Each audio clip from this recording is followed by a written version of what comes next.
students. So welcome back to today's class. So we have been dealing with the chapter classification of elements and periodicity in properties wherein we were studying about the trends in the modern periodic table, which we have already finished in the last class.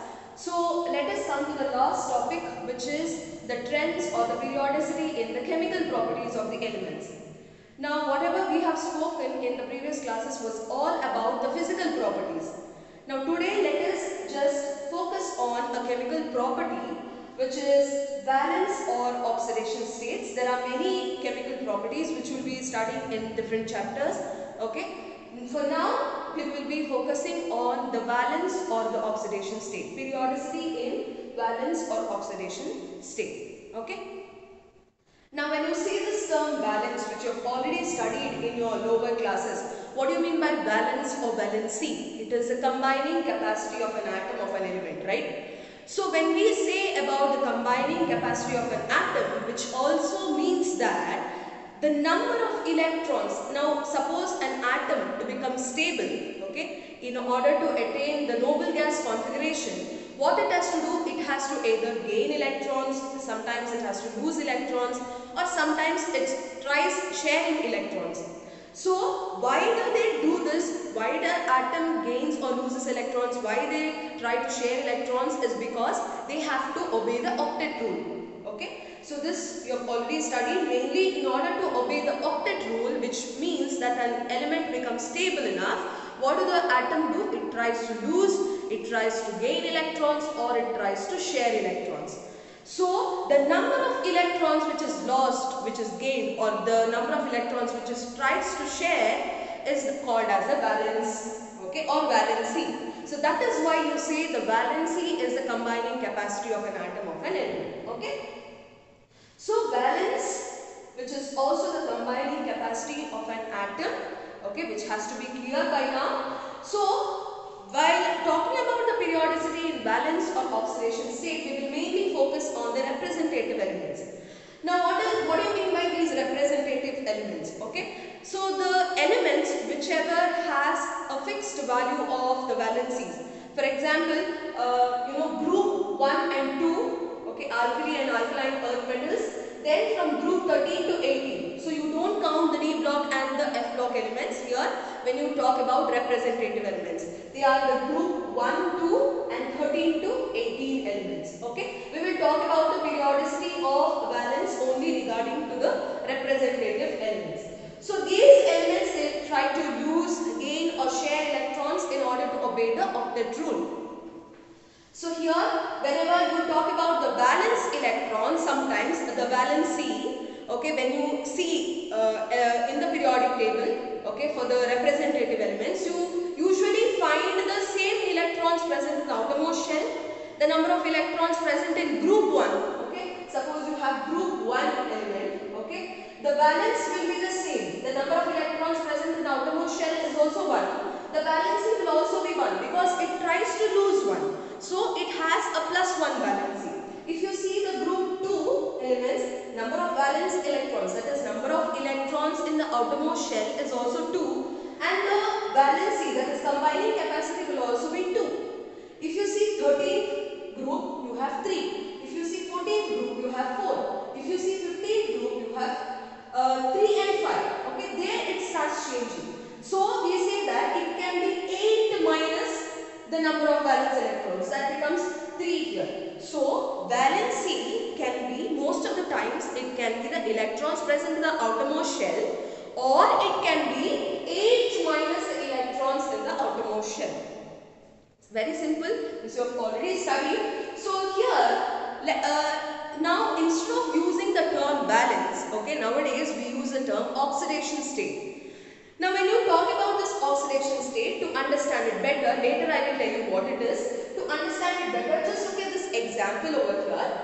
So you have sodium oxide, okay, and you have an OF2 molecule, okay.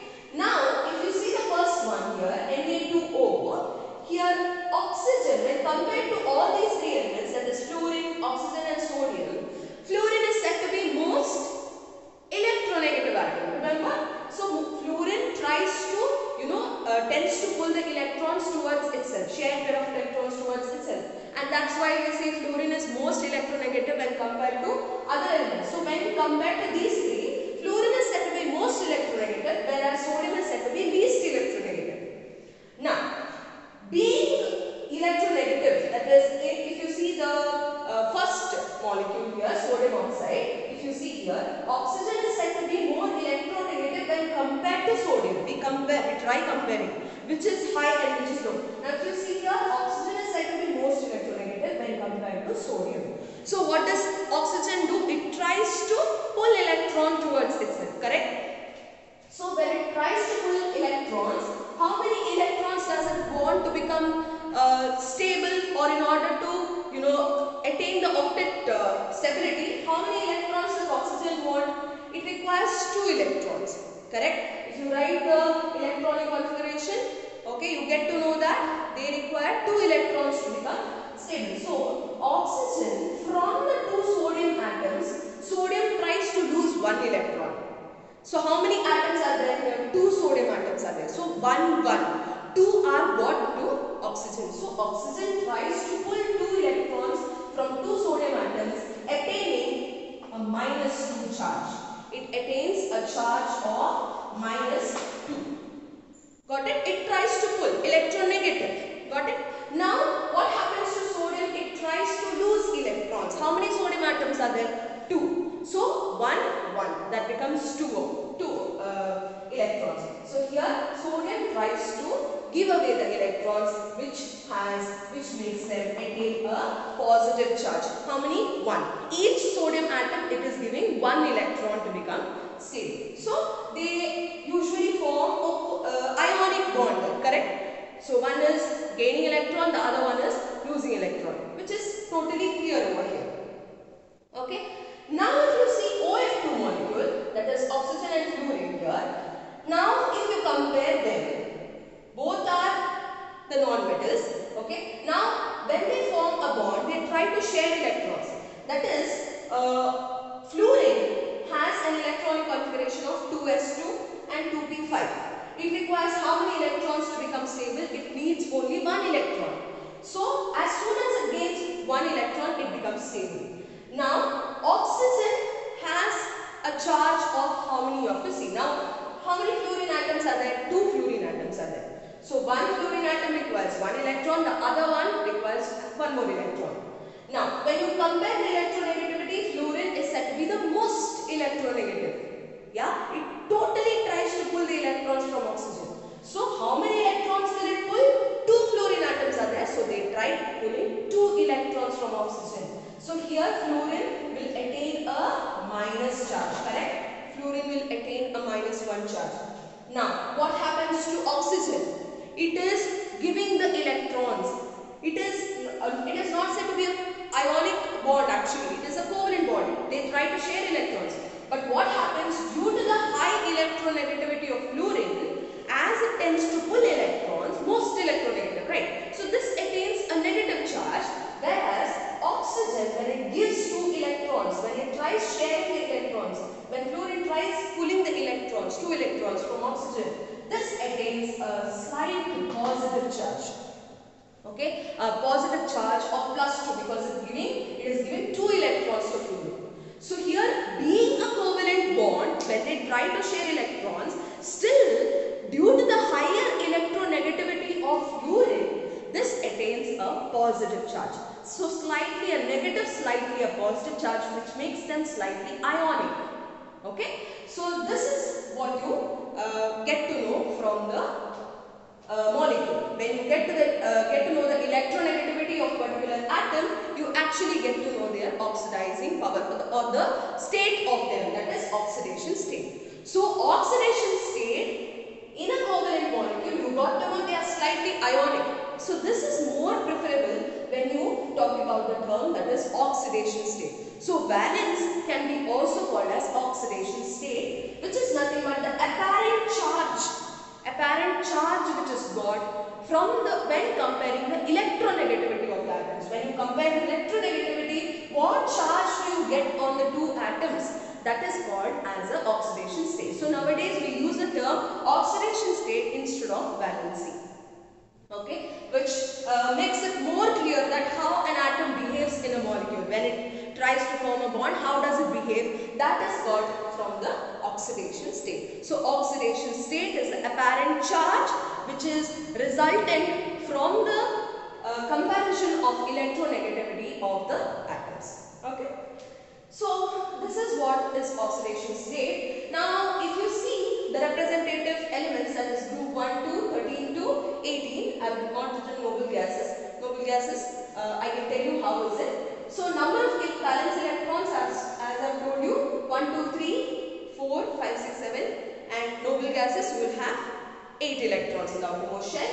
So valence will be 1, 2, 3, 4 for the particular elements, that is 1, 2, 13th and 14th group. Whereas when you start from 15, okay, they try to gain electrons. Okay, so they either try to share or gain electrons, which is 8 minus 5 becomes 3. So it can share 5 electrons or it can gain 3 electrons. So there can be variable valence or oxidation states for the elements from group 15. Okay, so you have for the group 15, like phosphorus and all, you have 3,5, then you have 16th group, you have 2,6, 17th group, it can actually gain 1 or lose 7 or share 7. So based on that, you have variable valencies for the groups from 15 to 18. Okay, 18 can be 0 or 8, valence can be 0, noble gases. So if you just see the formula of hydrides, okay, or the formula of oxides, you actually get to know that they have similar properties. Even by writing the formula of hydrides and oxides, their chemical formulas will be similar enough. From where you get to know that the elements will have the similar properties. That's what the word periodicity says, correct? So periodicity is nothing but the repetition in the properties of element as you go after an interval of time. So here, if you see the formula of hydrides, in the first group, you have, you have started writing the formula of elements by the crisscross method, formula of compounds for the, by the crisscross method. So what do? You exchange the valencies and write. Now if you see here the formula of hydrides, lithium hydride. Lithium has a charge of +1, correct? Hydrogen also has a charge of +1. So lithium hydride is written as LiH. Here CaH2, because calcium has a valency of +2. Hydrogen is 1. So they combine with 2 hydrogen atoms. Okay. So giving up a formula of CaH2, BeH2. Then you have 13th group where you have aluminium as having +3 charge and hydrogen is there. Then you have CH4. Here they can either lose 4 or gain 4 electrons. It can be both. So here you have CH4, SiH4, then you have NH3, PH3 for the group 15. So usually whenever you have variable valence or oxidation states like 3 and 5, there are 2, right? So usually the lesser number is actually preferred because less energy is required. If you try gaining or sharing 5 electrons when compared to 3, which requires more energy. So always remember the number which is the least is always preferred because it requires less energy. And also if you see here in the 16th group H2O, H2S, because oxygen has a valency of -2. So when you crisscross you get H2O, H2S like that, and then you have HF, HCl. And also see that from group 16, the hydrogen which was present in the right hand side started appearing in the left hand side now after the group 15 one. Okay, so you have H2O, HF. Till here it was like NH3. In the right hand side it used to come. So that is about the formula of hydrides, which is very simple. And formula of oxides would be Li2O. Oxygen has a charge of -2, lithium has +1. So when you crisscross Li2O, Na2O. For this one you have Mg as +2, correct? So oxygen will be -2. So cancel up, you get MgO.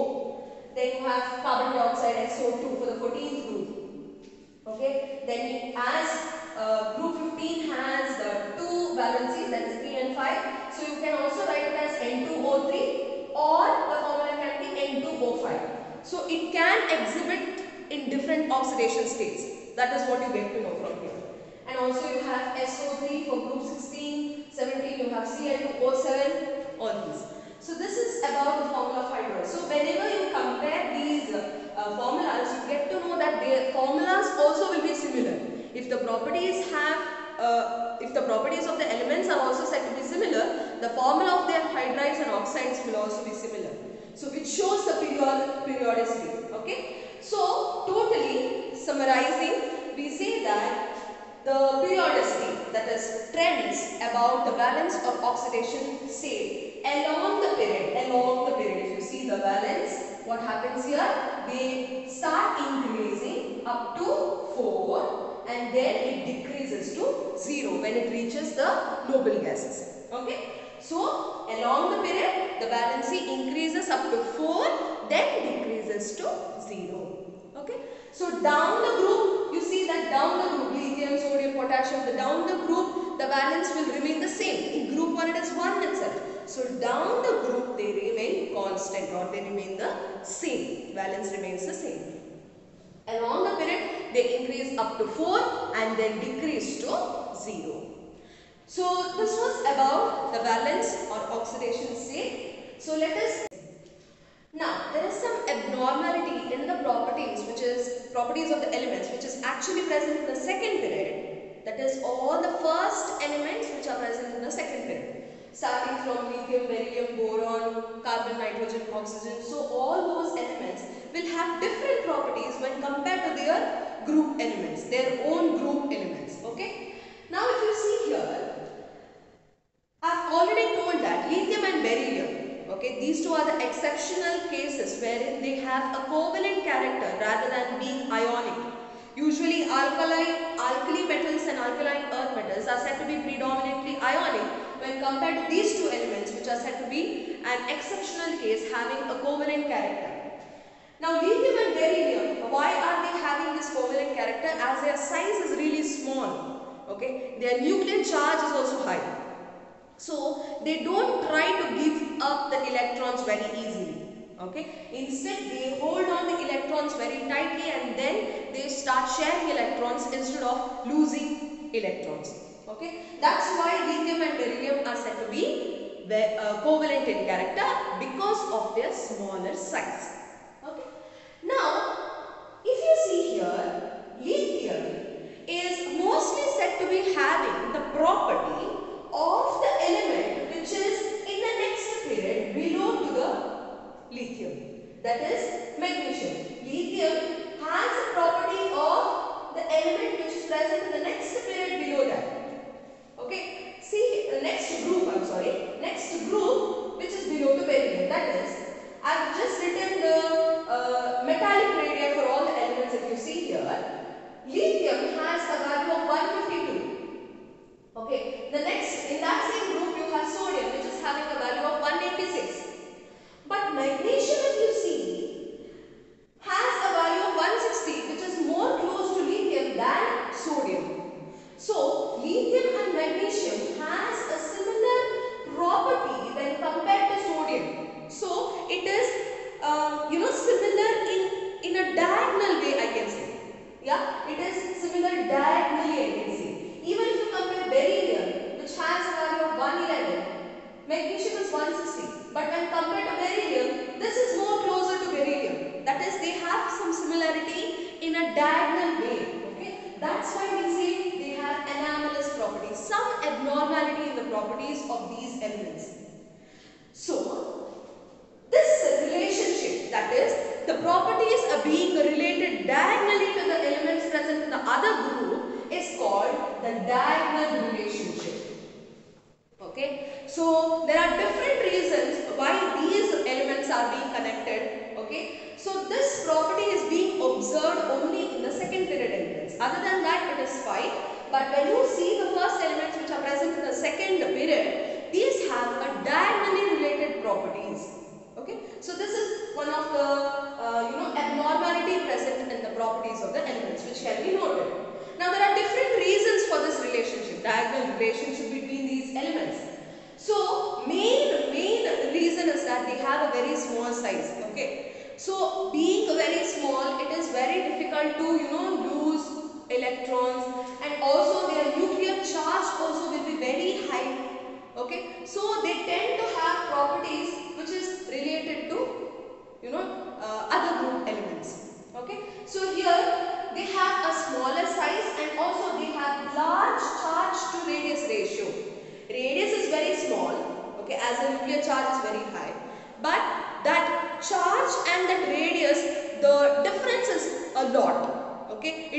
match up. So they have a large charge to radius ratio. The charge is said to be very high, whereas the radius is said to be very small. So they show this kind of properties when they have smaller size. Okay, and also they are highly electronegative.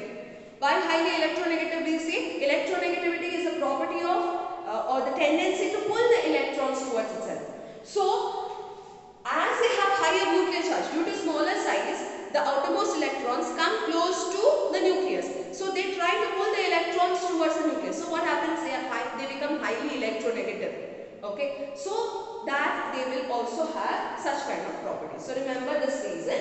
And also greater p pi bonding. Now about the bonding we have actually not studied. Okay, chemical bonding we will learn in this chapter, but having an idea of what is this p pi bonding is that when two elements form a bond, okay, when two atoms form a bond, you know, they try overlapping their orbitals. Now here which orbital? Usually in the second period you have p orbitals.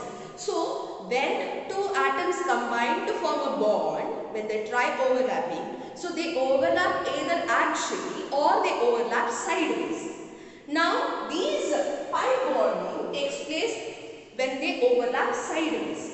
Okay, so these elements have a property of forming the sideways overlapping and forming a bond. So whenever they try sideways overlapping, they can form multiple bonds, like you have carbon double bond carbon, okay, then you have nitrogen triple bond nitrogen. So like these they can form multiple bonds. So that is also one of the property which resembles this diagonal relationship. So sideways overlapping of atoms can take place and form multiple bonds. Due to their smaller size, they can easily overlap.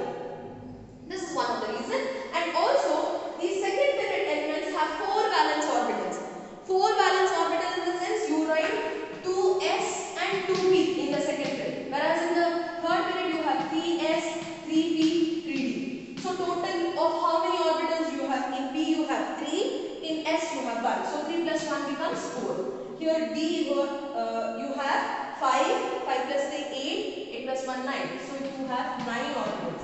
So these third period elements can expand their configurations or expand their ability to form bonds. Whereas when compared to the second period elements have a lesser ability, they can't expand their bonding ability. So they'll be forming bonds with less elements. That is, if you see here, second period elements can form BF4. Only 4 atoms are bonded.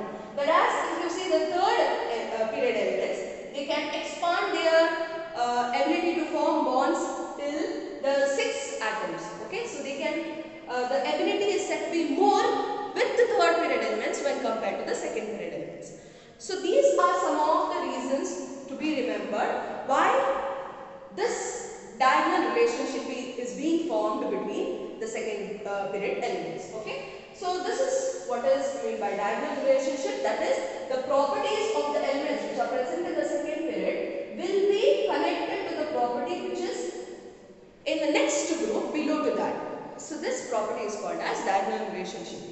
So totally summarizing, we have studied about the different trends in this chapter, that is the metallic property, non-metallic property. So you see that in a periodic table, the metals are usually to the left hand side and non-metals are usually to the right hand side, right? So metallic property keeps on increasing downwards, that is like this. Metallic property decreases over here but increases towards the left hand side. Non-metallic property increases towards the right hand side of the periodic table. And also if you see the ionization enthalpy, which you have already studied, ionization enthalpy is the ability to remove the electrons.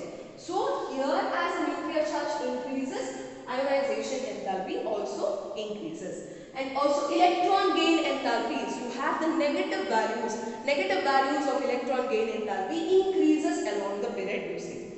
And also atomic radius, they keep on increasing down the group. Atomic radius decreases as you go along the period. And also electronegativity, fluorine has the highest electronegative value. So electronegative value increases as you go along the period. So these are the trends which are studied, and also by these trends, by writing the electronic configuration, you get to know the periodicity of an element or the property of an element. So to the left extreme and to the right extreme, you have the two most reactive set of elements, right? So here also you have the most reactive elements, and to the right hand side also you have halogens and all. They are also most reactive. Metallic, this side you have non-metallic. And also when they try forming oxides, that is metals, when they try forming oxides, they will be usually basic in nature. Non-metallic oxides are usually acidic in nature. Okay, and the elements, that is metalloids, okay, when they try forming the oxides or the elements which are present from group 13, when they try forming oxides, they usually form amphoteric oxides. What do you mean by amphoteric oxides? They are the oxides which can be either acidic nor basic. Okay. So towards the left hand side you have basic oxides, right hand side you have acidic oxides, and in between you have amphoteric oxides. And also when you see the atomic radii of the d block elements, okay, 3D elements, what happens is that the electrons are not being added to the outermost shells. They are being added to the inner shells itself. So atomic radius will be small. They don't increase, okay, for the transition elements. The electrons are being filled in the innermost shell instead of outermost. So here in this chapter you have to learn about the trends, okay, very important, which is very important, and also the other topics you have to cover up. So by this we come to the end of this chapter. So this was all about the classification of elements and their periodicity. So please go through the content which is given and also the worksheets. Make points neatly so that you understand how to study. Okay. So see you all in the next class. Thank you.